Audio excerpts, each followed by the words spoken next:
Foundation, by Isaac Asimov. Part 1. The Psychohistorians. An Encyclopedia Galactica article introduces Hari Seldon, a renowned mathematician from the galactic era around 12,000. Gail Dornick, who is writing a biography about Seldon, arrives in Trantor for the first time. Upon landing, Gail gets a visa and heads to the Luxor Hotel. During his visit to Trantor, Gail visits an observation tower and learns about the city's reliance on underground energy. He encounters Hari Seldon unexpectedly in his hotel room. Psychohistory, a branch of mathematics, focuses on large human group reactions to social and economic stimuli. Seldon uses psychohistory to predict a calamitous future for the Empire, with Trantor particularly vulnerable.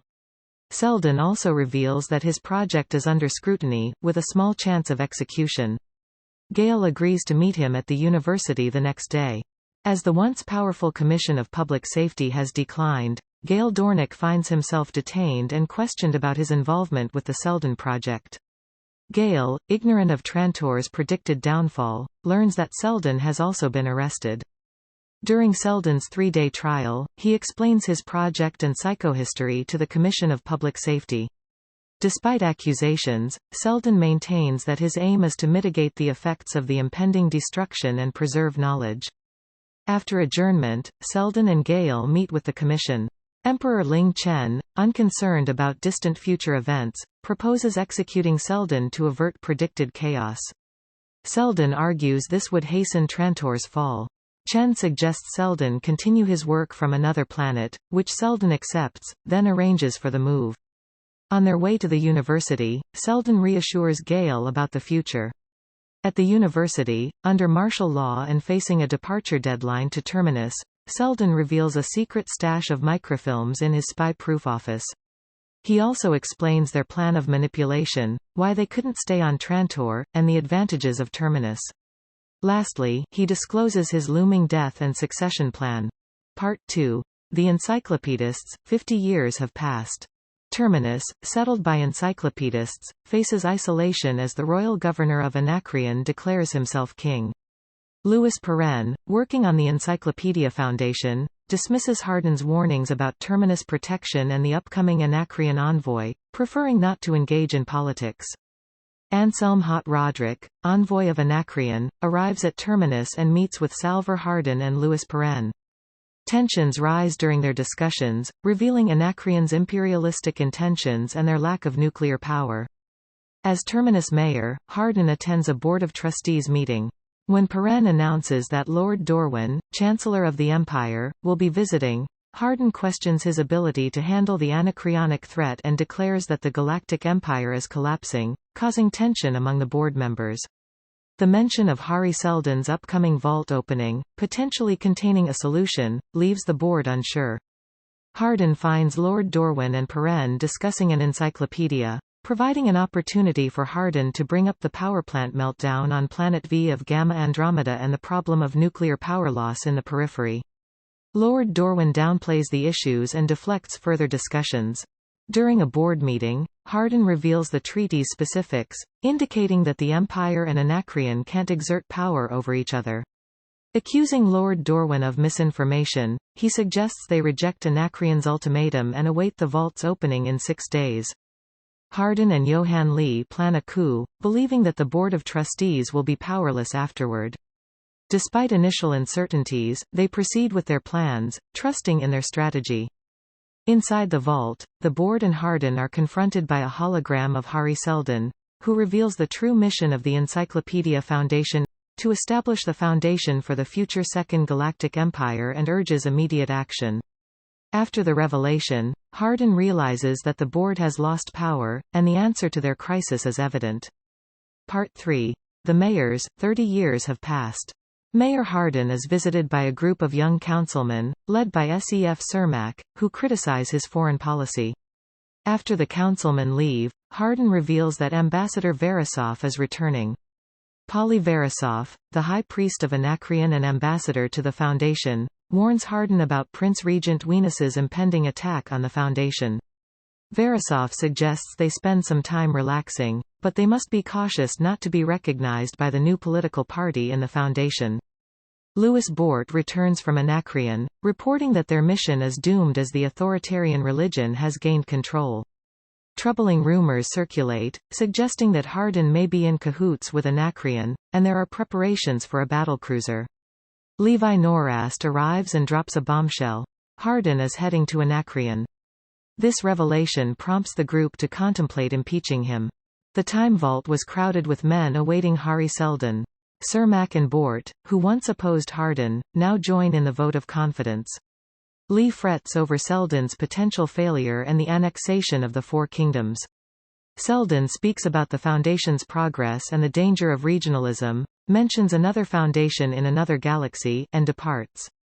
Theo Aporat, head priest attendant on the Venus flagship, uncovers and foils the sinister plan to attack the Foundation. The attendees are left to tackle the future's challenges. Lee worried about Seldon's return, but Hardin preferred it to be after their time.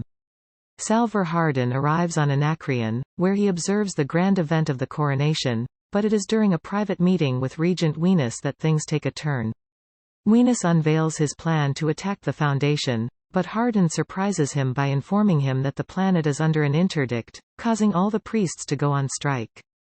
Hardin remains composed, while Venus and King Leopold are taken aback.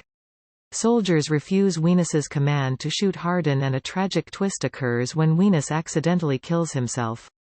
After leaving Johann Lee behind on Terminus, Hardin reflects on Venus's actions and his belief in taking direct action. Part 4.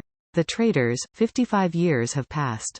Limar Ponietz, a traitor, is informed by Les Gorm about a fellow traitor and Foundation agent, Eskil Gorov, who's been imprisoned on Asquan.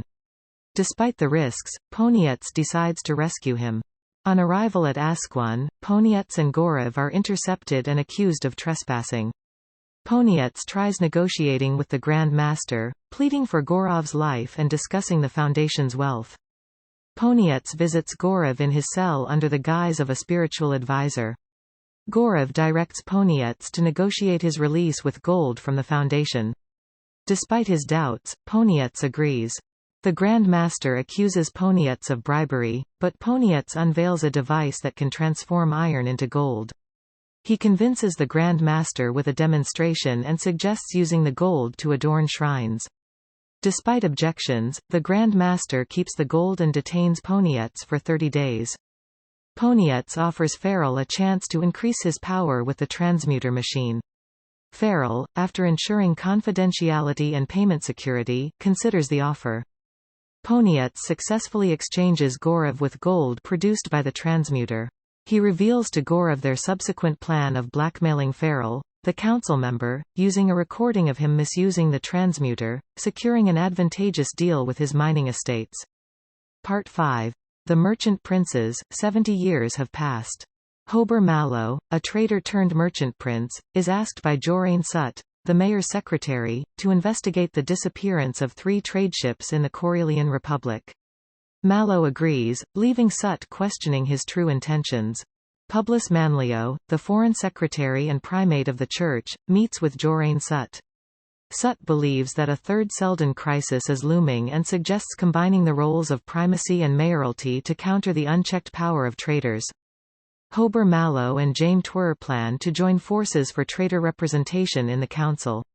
Mallow reveals his secret business trip and a looming Seldon crisis, prompting Twir to join him. In Coral, Mallow and the crew encounter a Foundation missionary. Mallow hesitates to protect him due to conflicting laws. After a confrontation with a local mob, Mallow receives an invitation for a meeting with Commodore Asper Argo. Mallow and Commodore Asper discuss trade. Mallow emphasizes unlimited trade and proposes business opportunities, securing an invitation to dinner from Asper. Commodore Asper and his wife argue over his political plans. He silences her suspicions with gifts and threats. Mallow reveals a plan to infiltrate a steel foundry, suspecting Coral's use of nuclear power for war preparations. Mallow impresses officials with his steel cutting skills and discovers that the Galactic Empire is still active. Mallow instructs Senior Lieutenant Drott to assume command during his absence and hands him crucial items, including a time capsule to be delivered to Terminus if Mallow doesn't return. On Siwenna, Mallow meets Onam Bar, who recounts the violent history of the planet. Mallow inquires about the planet's power generators. Mallow coerces a tech man to show him his generators, using a shield and nuclear generator as bait. The tech man leads Mallow to the generators. After an intense exchange, the tech man kicks Mallow out when his shield malfunctions and proves irreparable. Despite potential charges against him, Mallow plans to run for council, prepared to challenge his opponent, Jorain Sut. At Mallow's trial, he turns the table by implicating Twr and Sut in wrongdoing, winning over the crowd with compelling evidence. Mallow plans to deal with the impending war with Coral by becoming mayor and high priest, believing inaction is key to resolving the crisis. Commodore Asper Argo and his wife decide to go to war with the Foundation, despite the potential loss of trade and wealth. The crew of the Dark Nebula raise an alarm upon spotting an Empire ship, desperately reaching out to the Foundation for assistance. Mayor Flauber Mallow plans to use trade as a weapon against Coral and the Empire, despite the ongoing war and political unrest. After Coral's surrender, Mallow's popularity rises.